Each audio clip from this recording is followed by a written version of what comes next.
This review is made possible by Scott from Midnight Motors in Maryland. Please go check him out if you want anything imported, as well as some awesome JDM cars. Go check out his Instagram page, which is up on the screen.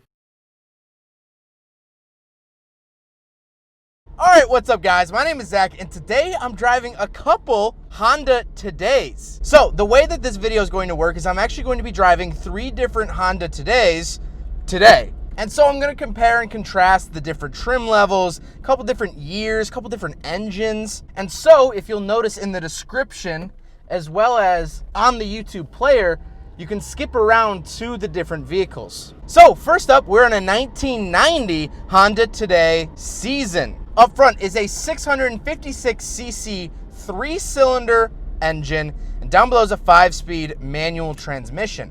Now, the little 3-cylinder up front does not make a whole lot of power. Somewhere in the 30 horsepower, maybe 40. It's not that much. These cars are not powerful, and that's not what these cars were meant to be. However, the engine displacement is very, very important. This car falls under the K-car requirements, which in Japan is under 660 cc's. You actually get a tax break if you buy one of these small cars.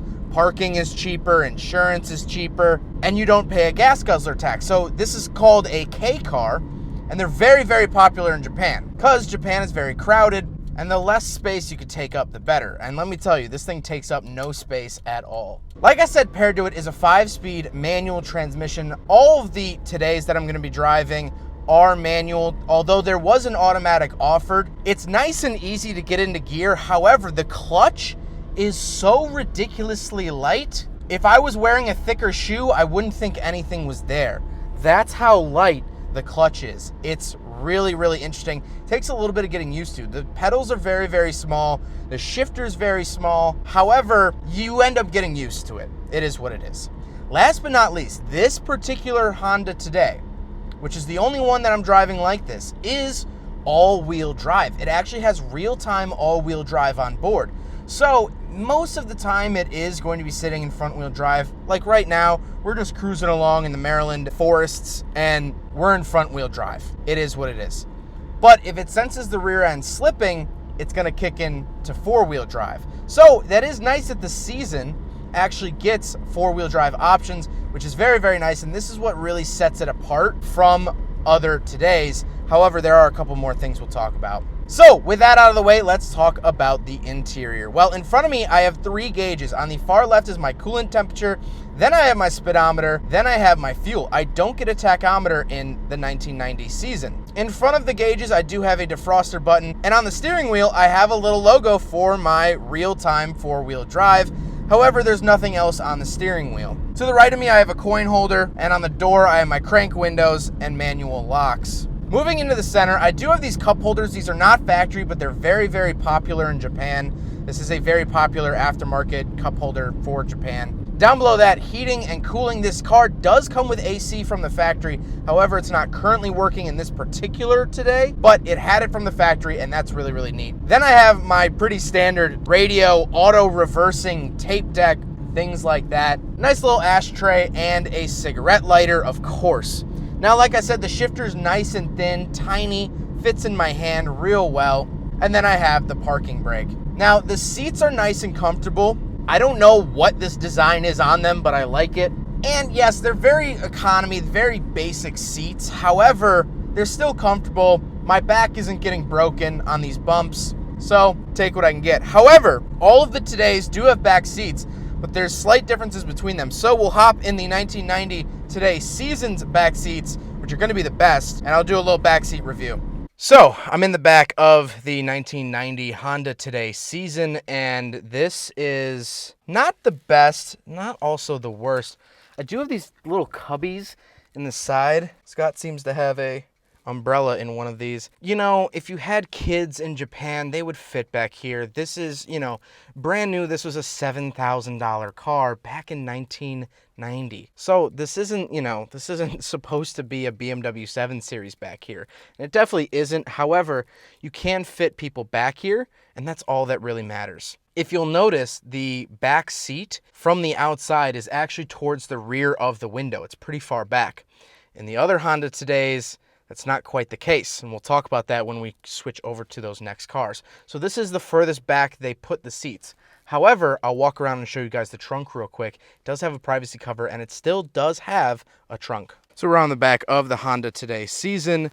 I love this sticker. That's actually the factory sticker. It's been redone, but it has the factory sticker. So lift this up. There's a popper in the car, but this cargo cover, very, very rare, very cool. And then we still do have a little bit of a trunk. Can you fit your entire wardrobe back here? Probably not, but it still has a trunk with that seat pushed back. We'll talk about that with the other Honda Todays. They're more cargo oriented, so it has more cargo room but less seat room. Now we gotta talk about the looks of this Today. Like I said, this is a black that is shared with the Honda Civic, has those four-wheel drive mud flaps, and really to me, this looks like an EG Civic that's been in an accident, or an EG Civic thrown in a copy machine at 75%. I think that's really, really funny. I like the look of it though. It's really, really small. I don't think you guys understand how small these cars are. Now, my quick thoughts before we get on to the other two Todays is the fact that I think this is probably the one, at least from where I'm sitting right now, I'd probably try to seek this one out if it's going to be a daily driver. It does have four-wheel drive. It doesn't use it all the time, but it does have four-wheel drive. And the back seat is a little bit better than what you'd find in other Honda Todays. So if I had to pick a daily driver, this would probably be it. However, that being said, let's hop into the next Honda Today. All right, so now we're in a 1991 Honda Today base model. Up front is still that 656cc 3-cylinder carbureted inline 3. Down below, still that 5-speed manual transmission. But the base model, the Cargo, as we'll talk about in a little bit, is only front-wheel drive, meaning it has less weight and it's actually a little bit quicker. But all right, front-wheel drive, and I have a tachometer. Let's see what this bad boy can do.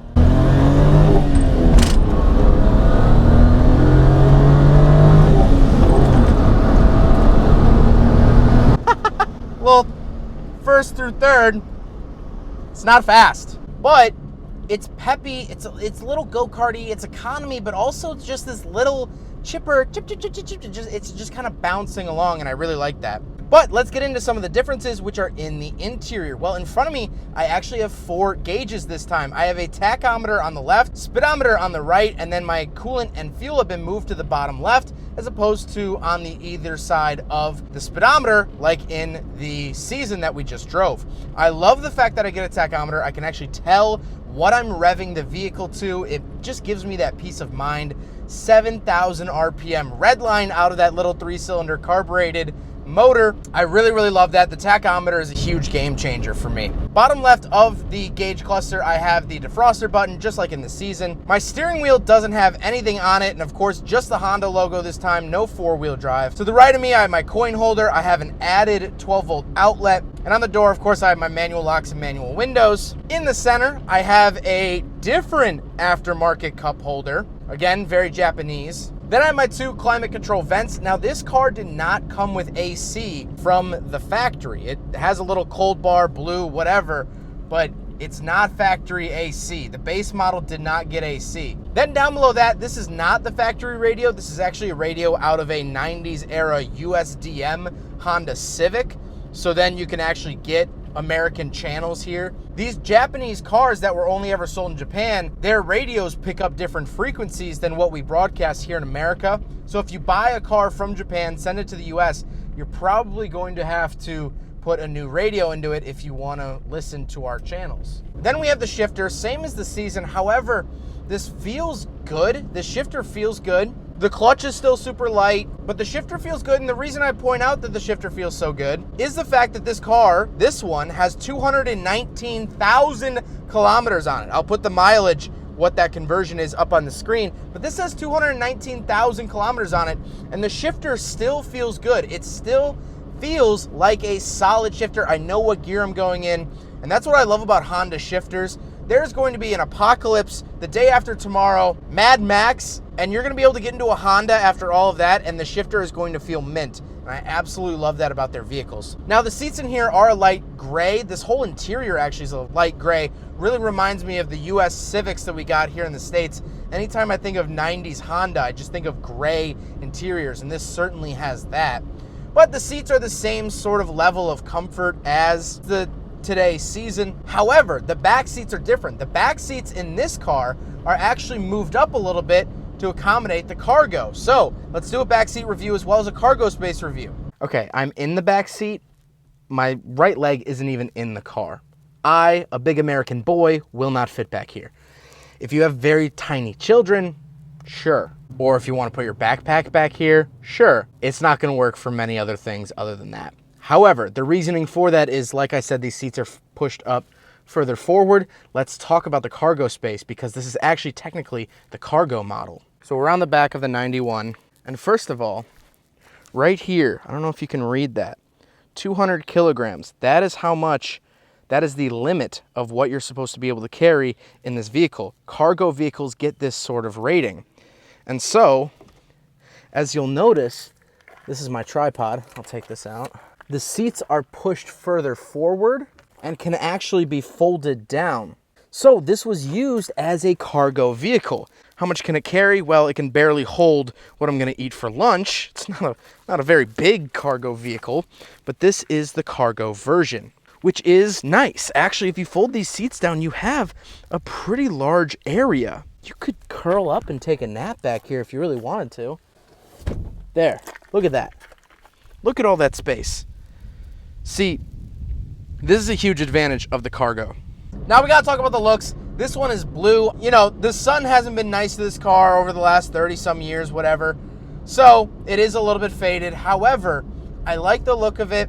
And the more and more I look at it, the more it actually looks like an EF Civic rather than an EG. I think it looks more like an EF. However, it looks good. I don't have the four-wheel drive badges. I don't have the mud flaps. And I actually don't have the 660 sticker on the rear. However, I do have my cargo limit on the rear, which I talked about earlier, which is interesting. Overall, this is the car I would get if I wanted just a base run-around little car. If I owned a small little business, this would be the perfect car. In all reality, I know everyone makes initial D jokes and whatever. This is the car you would want if you were actually delivering tofu. I mean, look at how much tofu this thing can fit. This is what you would actually want. It was cheap. It's so cheap. Yes, it's thin. Everything in here is thin. There's a lot of road noise, and it's not fast, but the quality is still there. The dashboard doesn't feel like it's gonna fall off the next bump I hit. The gauges all work. The steering wheel feels solid. It's cheap without losing Honda's quality that they're known for, if that makes sense. And so this is the low end of the Honda Todays that I'll be driving in this video. And even at the bottom end, the bottom of the barrel, this thing ain't so bad. I kind of like it. It's fun and it's nice and light. Now we will be getting into the RIZ, which is the performance Honda Today. All right, now finally, we are in a 1988 Honda Today RIZ. Up front is a 547cc inline 3-cylinder that is fuel injected.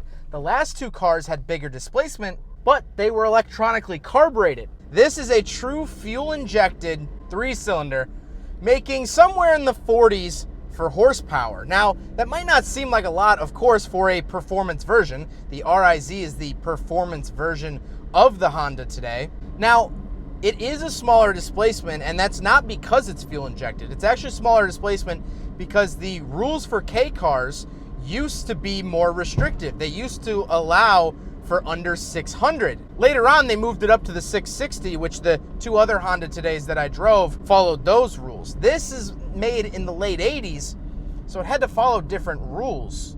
But it's a 547cc 3-cylinder. Let's hear her sing, baby.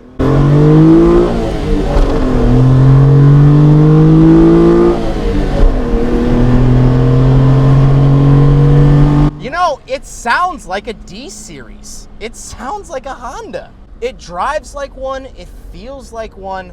However, it's so light on its feet.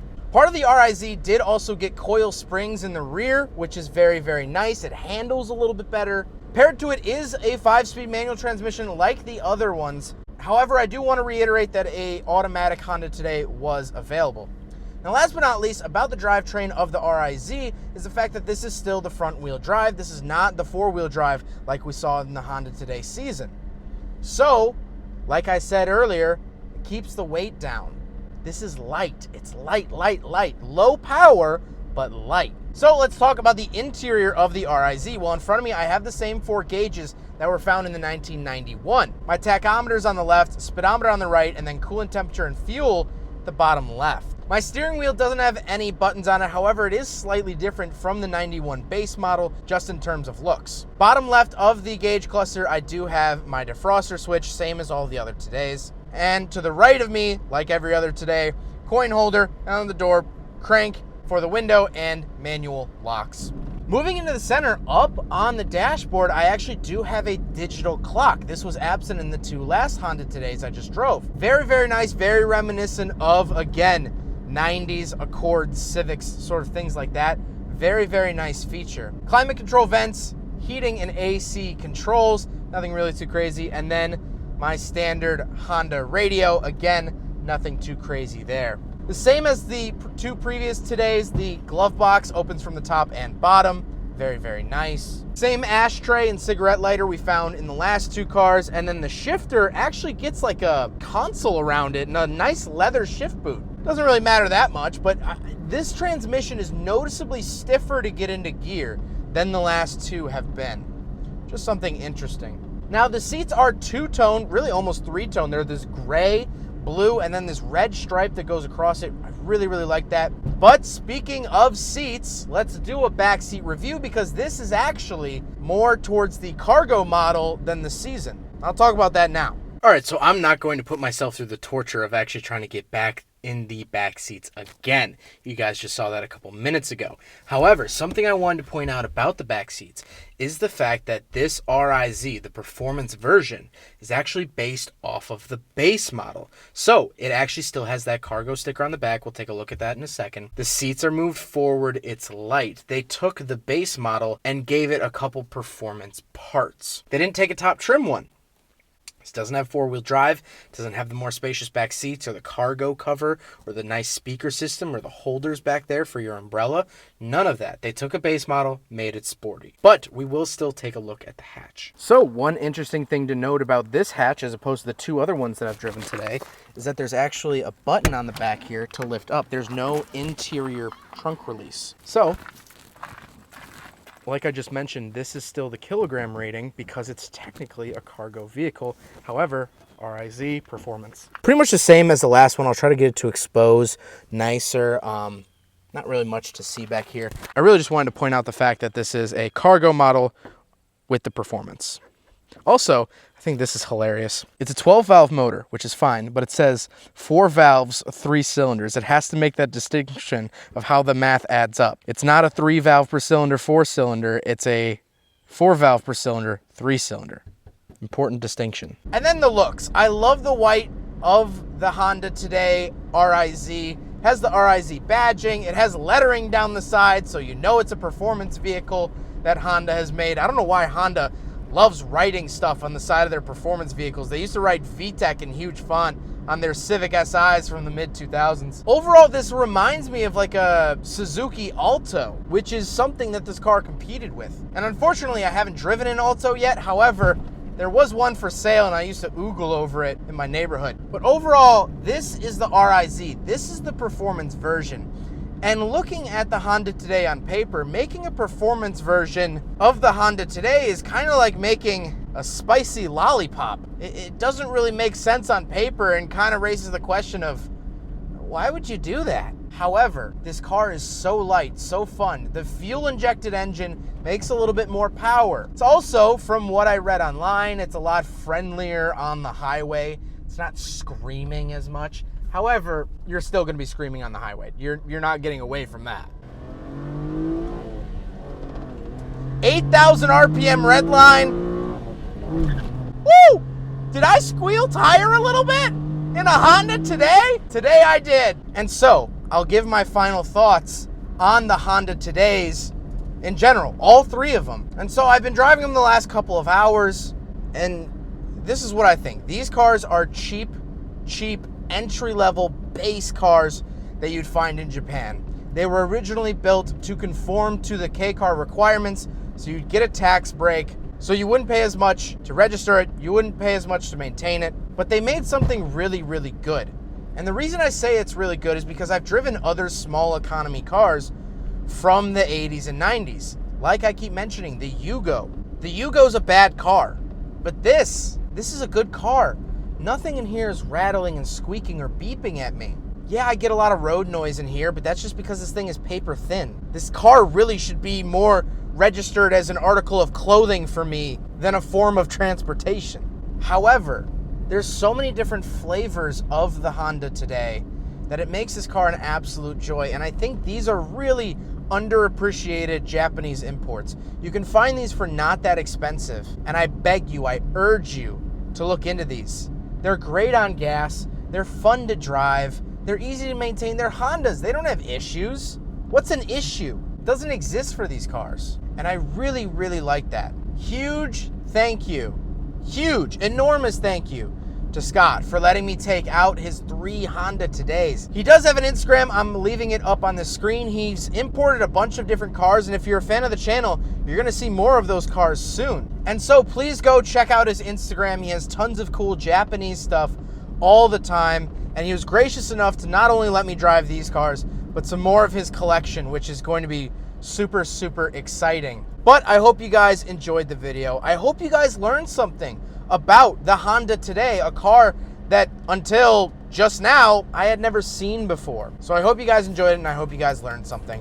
But don't forget to rate the video, comment on the video, and subscribe if you really liked it. Take care, guys.